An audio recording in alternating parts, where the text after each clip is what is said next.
uma partícula quase invisível a olho nu, com tamanho menor que 5 milímetros. Mesmo tão pequena, consegue ser onipresente, ou seja, está em todos os lugares ao mesmo tempo.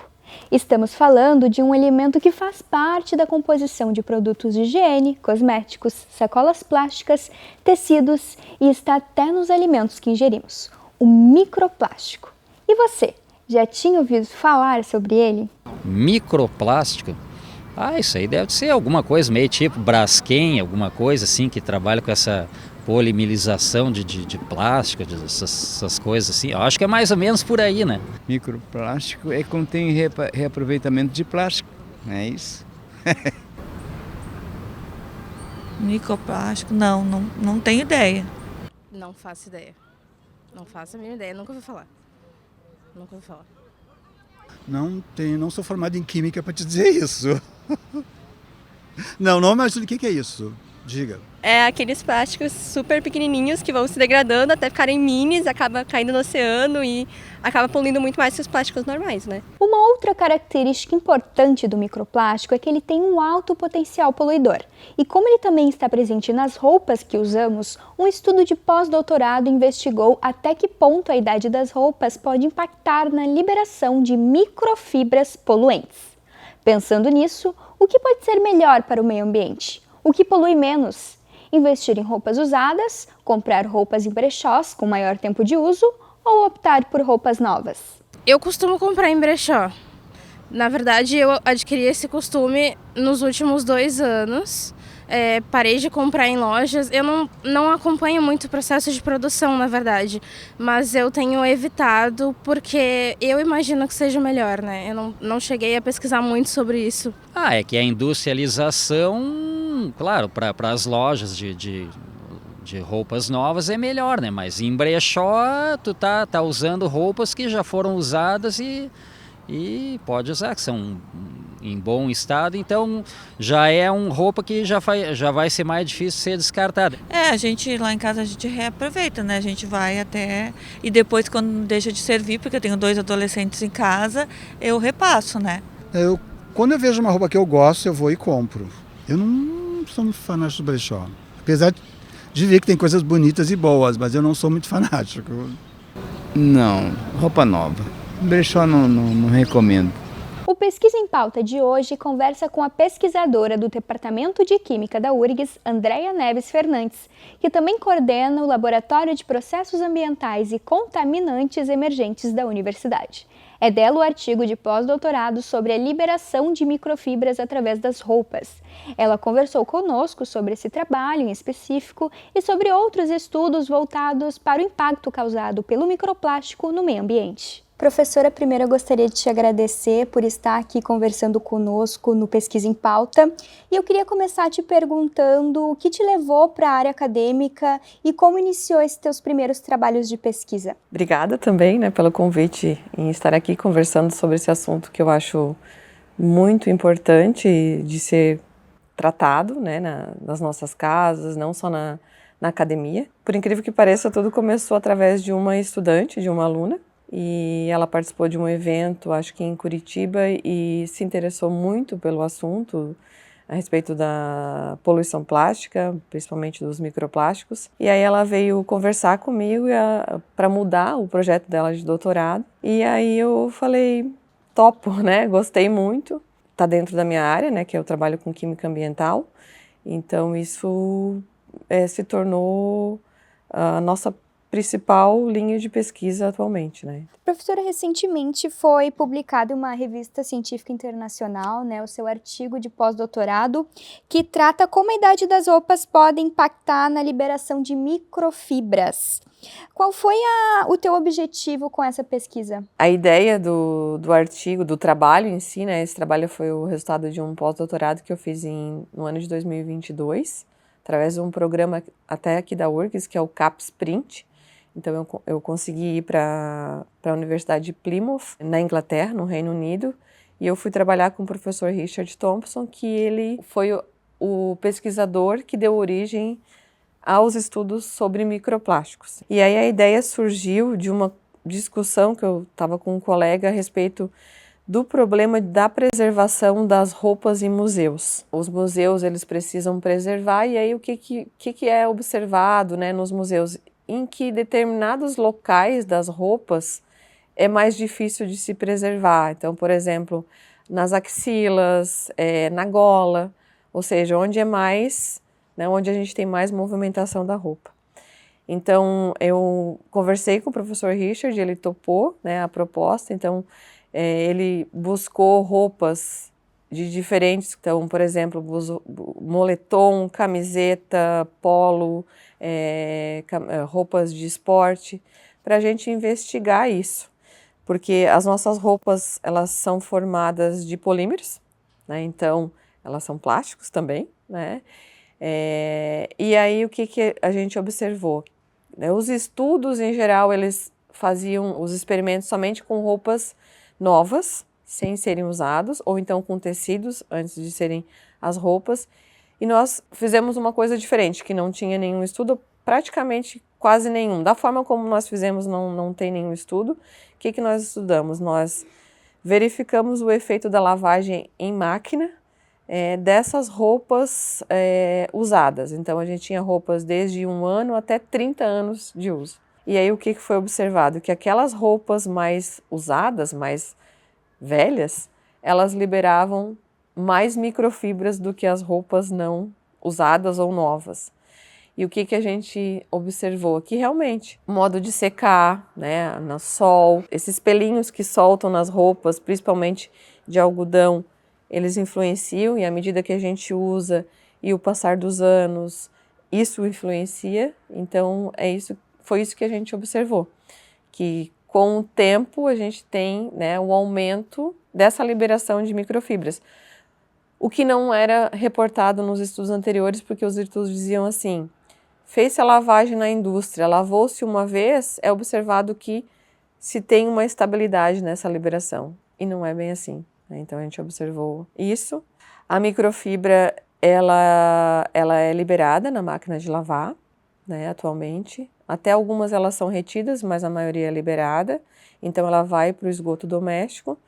O esgoto não remove totalmente. Uma parte vai para esse efluente, que é utilizado em fertilizante, e outra parte é descartada nos nossos nos compartimentos aquáticos. Então, o que seria menos impactante para o meio ambiente? A gente ter roupas por mais tempo ou comprar roupas novas? Importante pergunta, né? Até o professor Richard comentou, quando saiu o artigo, ele falou, a gente precisa deixar claro que a gente, com esse estudo, nós não queremos que se joguem todas as roupas velhas e comprem roupas novas. Não, pelo contrário, né? A gente, nesse estudo, realmente, a gente fala que também para as roupas a gente tem que pensar na circularidade, porque, assim, são vários efeitos que influenciam nessa liberação. Então, o modo de lavar, o detergente, a temperatura, se usa na máquina, se lava na mão. Então, o que a gente quer com esse estudo, né? Nós observamos também que o fio da roupa, ele influencia. Então, por exemplo, uma roupa mais lisa, ela libera menos microfibra. Então, o que a gente quer? Que as indústrias pensem em melhorar tecelagem, né, o tipo de fio que é utilizado nas roupas, que se cuide um pouco mais também na hora de comprar, lógico, né, compre menos, sempre menos, mas que tenha essa circularidade e que também nas máquinas de lavar se usem, por exemplo, filtros que removam essas fibras aí menores do que 60 micrômetros. Já existem algumas máquinas de lavar que têm esses filtros. E para quem não conhece, o que exatamente é um microplástico? Então, o microplástico, ele nada mais é do que um plástico em tamanho diminuto. Os plásticos que, de alguma forma, eles são descartados inadequadamente, eles sofrem ações das intempéries, né, de vento, de chuva, e acabam ficando no meio ambiente, eles acabam quebrando em função de vários fatores, né, não só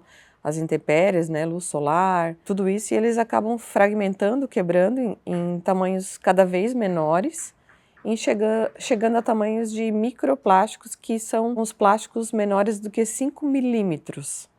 Então, alguns microplásticos a gente consegue enxergar, mas a maioria a gente não enxerga a olho nu. A gente só consegue enxergar com o auxílio de microscópio. Então, aí que está o problema, né? Quando a gente não enxerga, o problema é cada vez maior. E um microplástico, ele tem um potencial poluidor maior do que um plástico? Se um microplástico está num compartimento aquático, ou até mesmo num sólido, eu tenho os micro-organismos ou os animais que estão ali dentro. À medida que começa a diminuir, isso tem mais acesso aos animais. Então, os animais menores, por exemplo, os peixes, podem comer os microplásticos e muitas vezes eles não ejetam, né, esses microplásticos e acaba a gente pescando esse peixe e comendo esse peixe com microplástico. Tanto é que já tem estudos que dizem que o microplástico ele tem o potencial de biomagnificação, que é esse efeito, né? Um plástico chega no ambiente, ele quebra, se torna menor, um animal menor tem acesso a essa partícula pequena através da ingestão, ou se for menor, através da derme também, porque a gente pode absorver, né, através da derme, e entrar, né, nesse animal e a gente ingerir esse animal e um contaminante que estava em um determinado ambiente, ele vai para outro local. E que riscos esses microplásticos podem ter para a saúde humana? De maneira geral, o grande risco dos microplásticos são os contaminantes associados a eles, os aditivos, porque uma partícula plástica em tamanho diminuto ou grande, ela é formada por um polímero, que ele é inerte, mas principalmente por os aditivos que são colocados dentro desse material. E esse aditivo já é comprovado, né, que existem alguns efeitos tóxicos, carcinogênicos, mutagênicos, e aí esses contaminantes que associados ao plásticos que provavelmente, né, dão origem a esses danos. Recentemente, esse ano, saiu um estudo de um grupo de italianos que mostra a relação do efeito do microplástico com ataque do coração. Então, o que eles relataram? Que pacientes com microplásticos sofreram mais ataques cardíacos do que aqueles pacientes que não tinham microplásticos. O microplástico ele é considerado onipresente, porque ele é encontrado basicamente em tudo que a gente investiga atualmente. Então, ele já foi encontrado em sangue de humanos, ele já foi encontrado em pulmão. Então, ele é onipresente. Onde a gente procura, a gente acha. Por exemplo, o microplástico está no ar. Eu gosto muito de falar assim, quando tu olha contra a luz numa janela, tu vê aquelas foligens, né, aquelas partículazinhas, muita coisa daquilo é microplástico. Então, ele está no alimento, ele está na bebida, né, já é investigado em cerveja, em mel, em sal, em açúcar, em água tratada, em água que a gente toma. Então, por isso que ele é encontrado em praticamente tudo. E esse aumento do microplástico no ambiente tem algo a ver com o aumento do consumo? Provavelmente. O que acontece, né? Desde a década de 50, que o plástico surgiu para nos ajudar. Eu gosto sempre de deixar muito bem claro que eu não sou antiplástico, pelo contrário, né? O plástico ele surgiu para nos ajudar, porque ele é um material que pode ser empregado em basicamente tudo. A gente está aqui rodeado de plástico, né? Só que desde então começou-se a substituir ele e a gente tem padrões, principalmente em países em desenvolvimento, como no caso do Brasil, a gente tem padrões de consumos muito elevados, né? Mas a gente não tem gerenciamento para esse nível de consumo.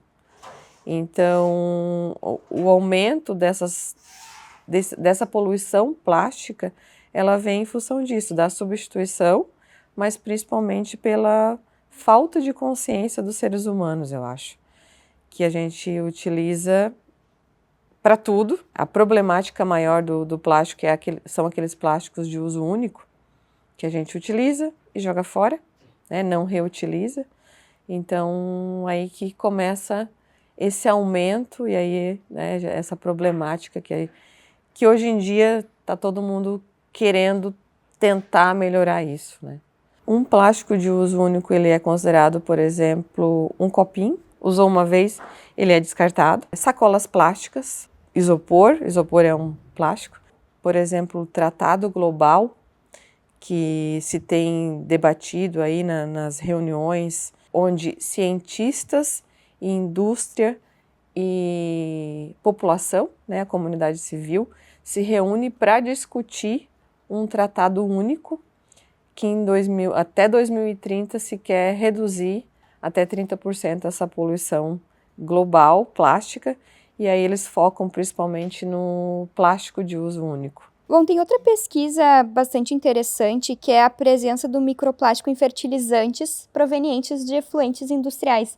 Traduz um pouco para nós esse título. Nós temos as empresas que fazem os tratamentos de efluentes domésticos ou até mesmo industriais, que elas têm as estações que têm, né, cada uma com especificidades diferentes. E aí, muitas vezes, o lodo dessas empresas que fazem os tratamentos de efluente, de esgoto ou até mesmo de água, elas vendem para as indústrias para fazer fertilizantes. Os microplásticos ou partículas plásticas pequenas, elas são removidas nas estações de tratamento, mas elas não são removidas 100%. Então, duas coisas, um pouco se chega nos compartimentos aquáticos e um pouco fica nesse lodo que é retirado, né, que remove esses microplásticos. Esse lodo, ele é utilizado para fazer fertilizante. Então, esses fertilizantes que muitas vezes são utilizados na agricultura contêm partículas plásticas ali, né, dentro dele, e aí acaba fazendo o quê, né? A mudança de ambiente do contaminante. Ele sai de um efluente, vai para o lodo, do lodo vai para o fertilizante vai para o solo.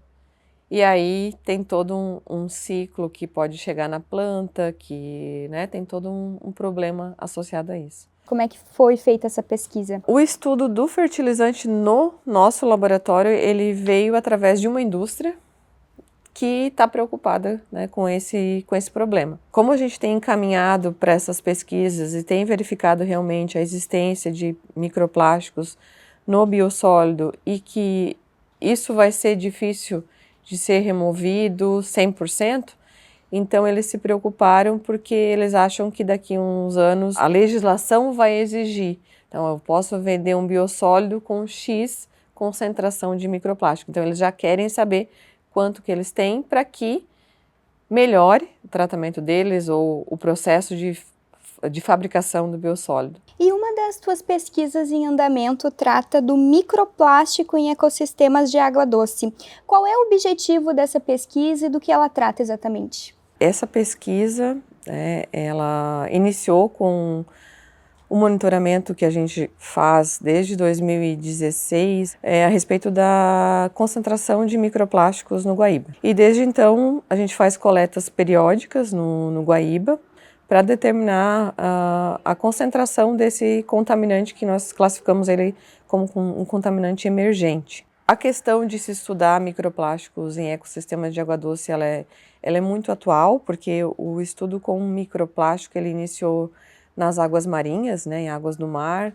Pouco se sabia sobre a concentração, né, o nível de concentração desses contaminantes, né, nessa água, que é uma água tão importante, porque os ecossistemas de água doce que são os mananciais que abastecem as grandes cidades. No caso de Porto Alegre, o Guaíba é que abastece grande parte da cidade. Ele recebe tanto rejeito, está dentro da cidade, tem uma influência muito forte de densidade demográfica, né, urbana, e, ao mesmo tempo, coleta-se água para tratamento.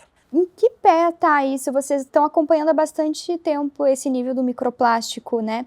Ele costuma diminuir ou aumentou nesses últimos anos? O nível de depuração, o nível de tempo do contaminante ali no Guaíba, ele é muito dinâmico, né? Então, cada dia que nós vamos coletar, ele muda a concentração, né? Então, a gente faz a investigação em vários pontos do Guaíba, para contemplar justamente essas partes mais paradas, mais movimentadas, influência de locais onde recebe esgoto não tratado, a gente também tem essa investigação, e influência da chegada do Delta Jacuí, né, que vem Rio Gravataí, Jacuí, né, então vem tudo da serra, então a gente investiga essa influência e o que nós observamos? Que toda coleta tem contaminação, né, a gente já fez mais de 12 ou 13 coletas ao longo desses anos.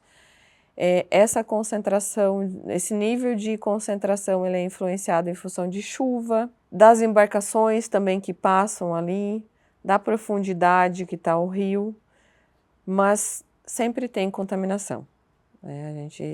E aí a problemática também que a água do Guaíba ela chega na Lagoa dos Patos e da Lagoa dos Patos vai para o Oceano Atlântico.